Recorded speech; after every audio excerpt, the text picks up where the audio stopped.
ہوتا ہے کہ ہیپیٹائٹس بی یا سی ہے کہ نہیں ہے. تو اس کی کازز کیا ہیں, یہ ہوتا کیوں ہے؟ تو ہیپیٹائٹس بی اور سی جو ہے یہ بالکل اسی طرح کا انفیکشن ہے جیسے ایچ آئی وی انفیکشن ہوتا ہے. تو اس کے اندر جو پرابلم ہوتا ہے کہ ان پروٹیکٹڈ انجیکشنز لگے ہوں, یا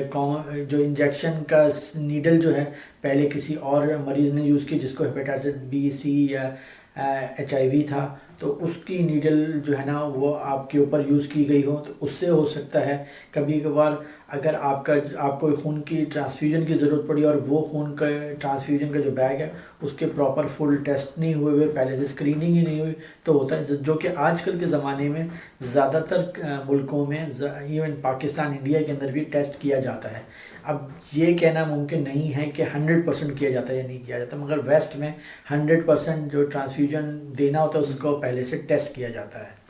تو ایک تو اس طرح سے ہوتا ہے, دوسرا ہوتا ہے کہ ان پروٹیکٹڈ سیکس سے بھی ہو جاتا ہے. تو اگر آپ کے پارٹنر کو ہیپیٹائٹس بی اور سی ہو تو وہ آپ کو ٹرانسفر کر سکتا ہے ہیپیٹائٹس بی اور سی یا ایچ آئی وی. تو اس لیے ضروری ہے کہ آپ کی شادی سے پہلے یا منگنی کے ٹائم پہ آپ کے یہ سارے ٹیسٹ ہو جائیں, تاکہ اگر آپ کو ٹریٹمنٹ کی ضرورت ہے تو ٹریٹمنٹ مل جائے, تاکہ آپ پھر اپنے پارٹنر کو ٹرانسفر نہ کریں, یا آپ کے پارٹنر کو ہے تو وہ آپ کو ٹرانسفر نہ کرے.